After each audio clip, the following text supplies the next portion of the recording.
اب یہ جو آئینی بینچ بننا ہے یہ جوڈیشل کمیشن بنائے گا. جوڈیشل کمیشن میں حکومت کے 5 لوگ موجود ہیں, تو ظاہر ہے بینچ کے اوپر بھی قبضہ,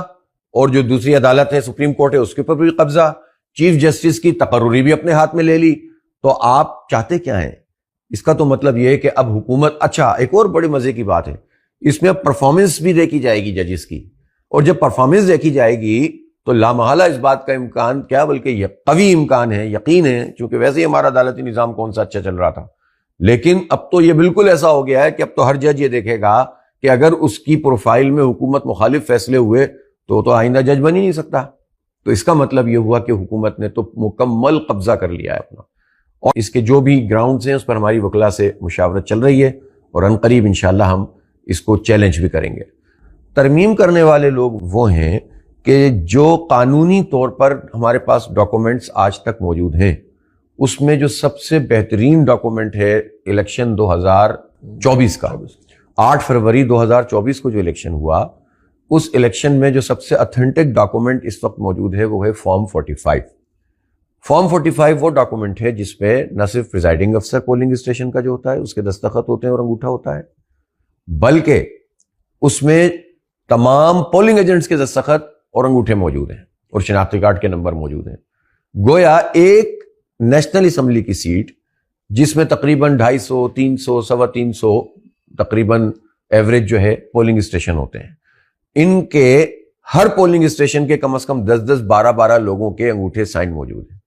اس کی باوجود کہ یہ فارم 45 موجود ہے, فارم 47 میں اس کو تبدیل کر دیا گیا,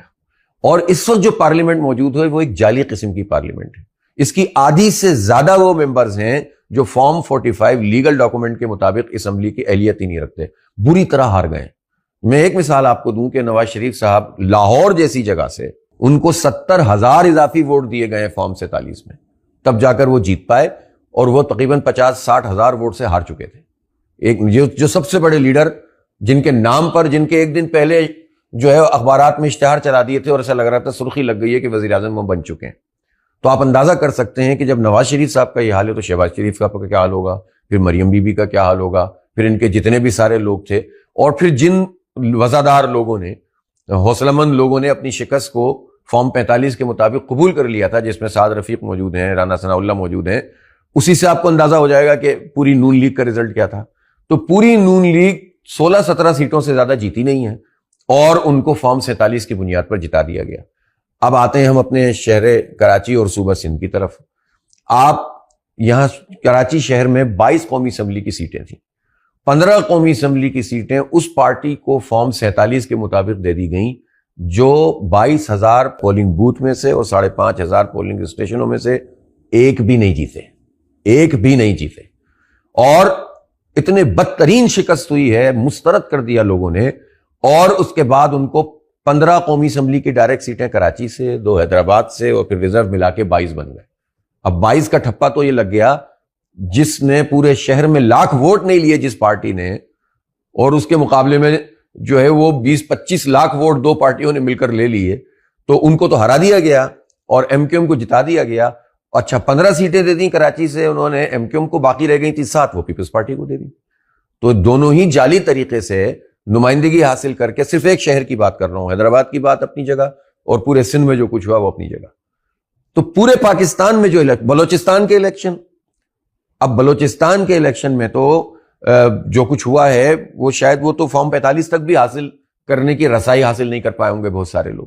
جس طرح سے وہاں اس کو مینج کیا گیا. اور آپ کو پتہ ہونا چاہیے کہ جن پارٹیوں کی وہاں پر نمائندگی ہے بھی دی گئی ہے, بیسیکلی تو ان پارٹیوں کے لوگ ہی انہوں نے کھڑے نہیں کیے تھے. سیٹیں اس طرح سے خرید و فروخت کی گئی تھیں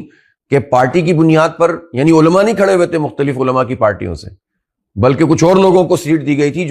جو کہ ان کی پارٹی کے لوگ ہی نہیں تھے. اور چونکہ پہلے سے طے تھا کہ فلاں آدمی کو آپ ٹکٹ دیجئے تو ہم فلاں آدمی کو جتوائیں گے, تو ان کو جتوا دیا گیا, ان کے نمبر 4 ہو گئے, 5 ہو گئے, 10 ہو گئے, جتنے بھی ہونے تھے. تو یہ اس پورے الیکشن میں دھندا ہوا.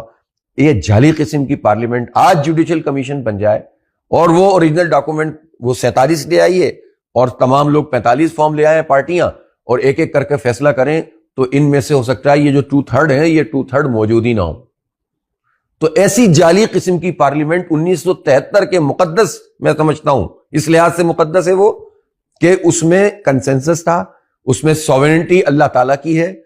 اور اس آئین کے مطابق جو کہ اس وقت ایگزسٹ کرتا ہے قرآن و سنت کی بالادستی ہے، اس لیے میں اس کو مقدس کہہ رہا ہوں۔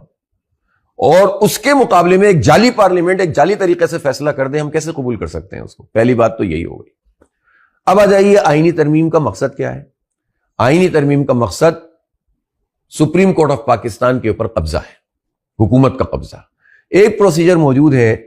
بڑی مشکل سے یہ طے پا گیا اور اس پر عمل درآمد ہو رہا تھا کہ آپ کو اچھا لگے برا لگے سینیورٹی کے اوپر جج بننا چاہیے، چیف جسٹس، لیکن آپ نے اس کے اوپر پسند کا آدمی لانے کے لیے یا ناپسندیدہ آدمی کو ہٹانے کے لیے ایک پورا جو ہے وہ کھیل کھیلا، اور ایک ڈرامائی انداز میں پی ڈی ایم نے جو ہے وہ کارروائی ڈالی۔ اور اس میں افسوسناک بات یہ ہے کہ جو رول ادا کرنا چاہیے تھا پی ٹی آئی کو بھی، اس کی لیڈرشپ نے وہ رول ادا نہیں کیا۔ ظاہر عمران خان صاحب جیل میں ہیں اور نہ جانے وہ کیا بات کہتے ہیں، اور باقی باہر آ کر یہ لوگ میڈیا کے سامنے کیا بات کرتے ہیں، اور آپس میں ہی اتنا اختلاف ان کا نظر آتا ہے، اور اس طرح سے وہ انگیج ہوئے کہ جس کے نتیجے میں اس آئینی ترمیم کے حوالے سے عوام کی وہ ذہن سازی نہیں ہو سکی۔ ہم پہلے دن سے کہہ رہے تھے کہ اس کا پارٹ نہ بنے۔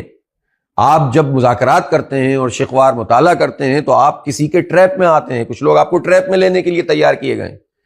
اور آپ اس کے ٹریپ میں آ کر اس جعلی قسم کی دستاویز پر جو ہے وہ ایک طرح سے اپنی مہر ثبت کر رہے ہوتے ہیں۔ اور یہاں تک ہو گیا کہ جو ڈرافٹ پیش کیا گیا ہے، اس draft per P T I ایک دو دن پہلے یہ کہہ چکی تھی کہ ہمیں اس سے اتفاق ہے، اور جب وہ کہہ رہی تھی کہ ہمیں اتفاق ہے تو اس کا مطلب یہ کہ آپ نے تو منظوری دے دی تھی، وہ تو عمران خان نے آپ کو منع کر دیا، جس کی وجہ سے جو ہے وہ آپ پیچھے ہٹ گئے، اور عوام کا غم و غصہ موجود تھا اس میں بڑی حد تک۔ لیکن بہرحال یہ تو تاریخ بتائے گی کہ اس میں کس کس نے کیا رول ادا کیا ہے۔ عملاً 26ویں ترمیم کے نتیجے میں عدلیہ کے اوپر حکومت کا کنٹرول ہو گیا، اور آپ نے وہ پروسیجر دیکھ لیا کہ جس کے تحت اب چیف جسٹس کا تقرر کیا جا چکا ہے۔ اب جو دوسرا سوال یہ پیدا ہوتا ہے کہ اب یہ تقرر ہو گیا،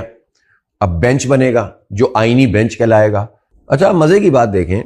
کہ جب حکومت نے ایک بڑا یہ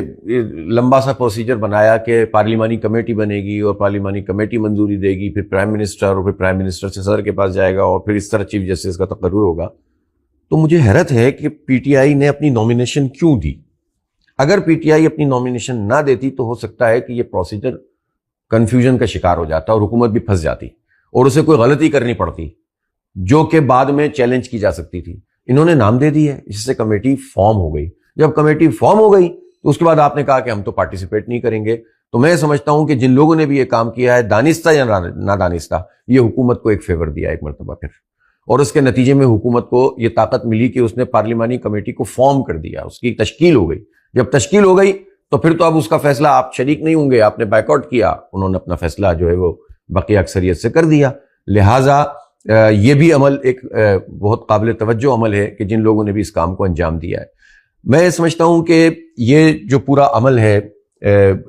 جس میں چیف جسٹس کا تقرر اور پھر اس کے بعد آئینی بینچ کا تقرر، اس میں اتنا ابہام ہے،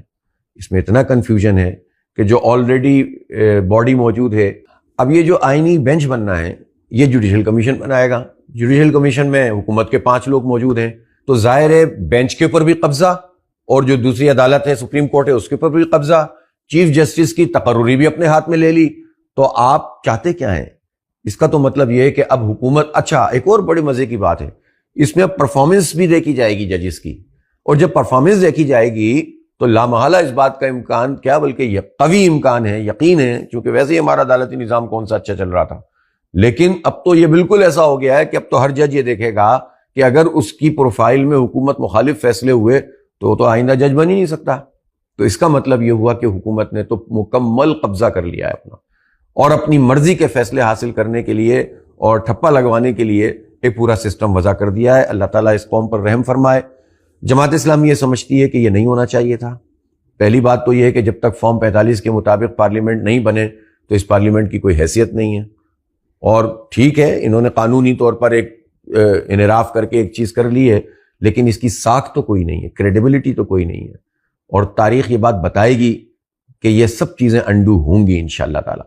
دوسری بات یہ ہے کہ اس کے جو بھی گراؤنڈز ہیں اس پر ہماری وکلاء سے مشاورت چل رہی ہے، اور عنقریب انشاءاللہ ہم اس کو چیلنج بھی کریں گے۔ اب یہ سوال پیدا ہوگا بھی چیلنج کہاں کریں گے، تو یہی تو وہ کنفیوژن ہے کہ اب جو جا رہا ہے مقدمہ لے کر، تو پہلے تو یہی فیصلہ نہیں ہو پا رہا کہ یہ آئینی بینچ فیصلہ کرے گی یا سپریم کورٹ فیصلہ کرے گی. تو دیکھتے ہیں کہ اس میں کیا ہوتا ہے، لیکن ہم بہرحال اپنے دلائل کے ساتھ اور جو ہو سکتا ہے اس کے ساتھ جو ہے وہ جائیں گے اور اس کو چیلنج کریں گے انشاءاللہ،